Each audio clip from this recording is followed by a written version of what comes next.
Maya dikenal sebagai salah satu arsitek perempuan paling diperhitungkan di kota besar itu. Usianya baru menginjak awal 30-an, namun namanya sudah tercantum di berbagai proyek prestisius, gedung perkantoran bertingkat, hotel berbintang, hingga kawasan hunian modern. Setiap pagi, ia berangkat ke kantor arsitek ternama, tempatnya bekerja dengan mobil pribadinya, mengenakan blazer rapi, dan membawa tablet berisi desain terbaru.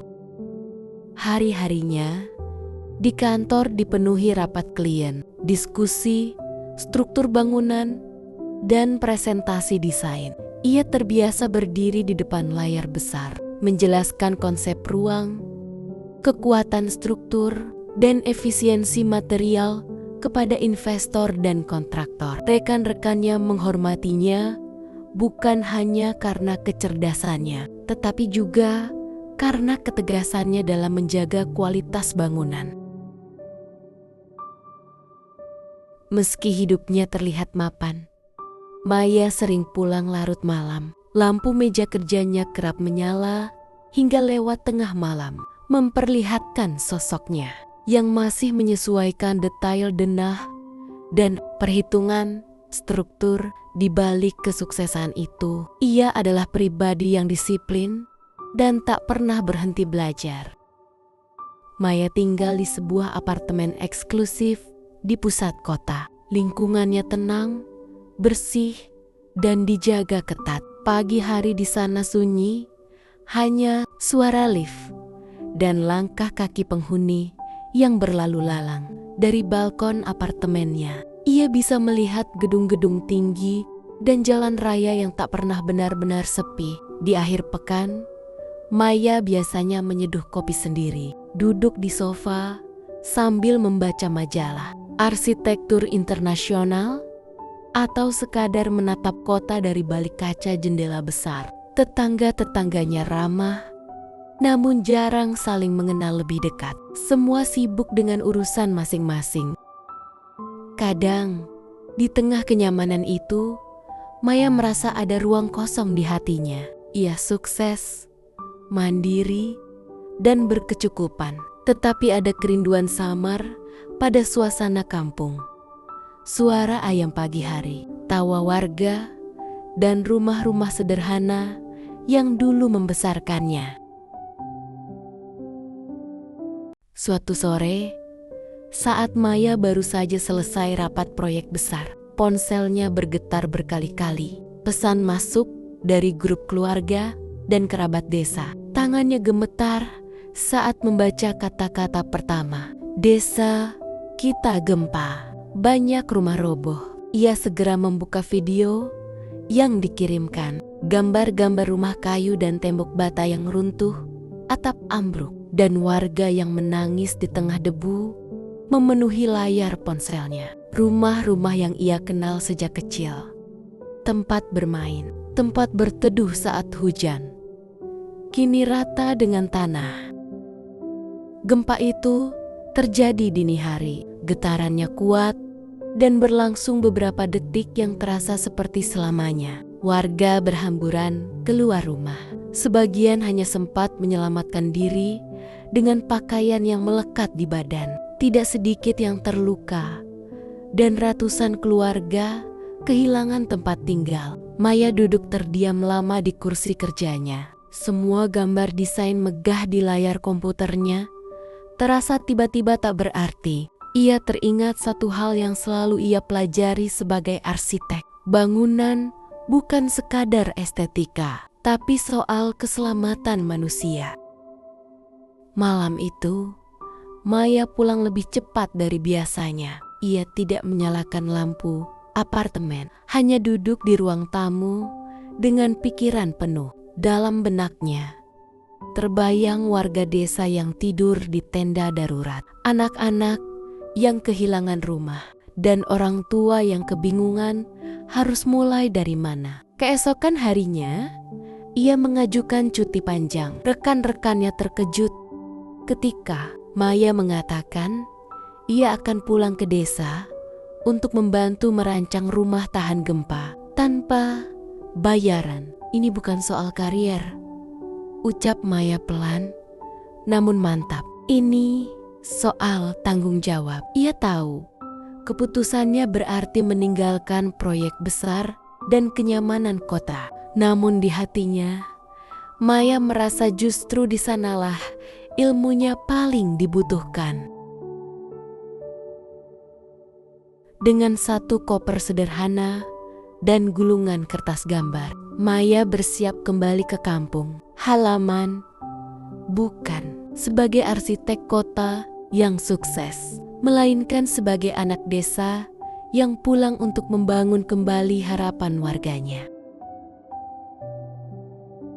Perjalanan Maya menuju kampung halamannya terasa jauh lebih panjang dari biasanya. Jalan desa yang dulu ia kenal kini berubah. Retakan tanah terlihat di mana-mana.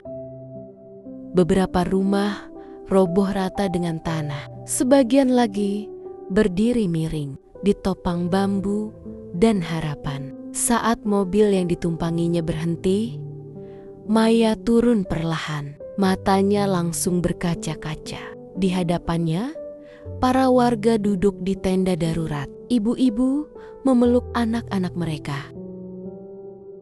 Beberapa orang tua hanya menatap kosong puing rumah yang dulu mereka bangun dengan susah payah. Rumah itu dulu tempat aku dibesarkan, gumam Maya lirih menatap sisa dinding rumahnya. Tak ada sambutan meriah, yang ada hanya tatapan kaget, haru, dan rindu. Maya, itu Maya ya?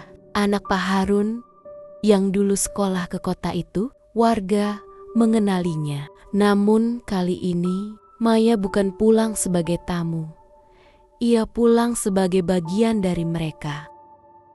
Hari-hari pertama, Maya tak langsung bicara soal bangunan. Ia memilih duduk bersama warga, mendengar cerita mereka satu persatu. Ada ibu yang kehilangan dapur tempatnya memasak selama puluhan tahun. Ada kakek yang menyelamatkan cucunya sambil tertimpa tembok. Ada anak kecil yang masih takut tidur di dalam rumah. Setiap malam, Maya menuliskan catatan kecil, jenis tanah, arah, retakan, struktur bangunan lama, dan kesalahan konstruksi yang membuat rumah mudah roboh. Namun yang paling berat bukan teknis, melainkan rasa bersalah di hatinya. Aku membangun gedung mahal di kota, sementara rumah orang-orang di sini hancur, ucapnya sambil menangis pelan di tenda relawan.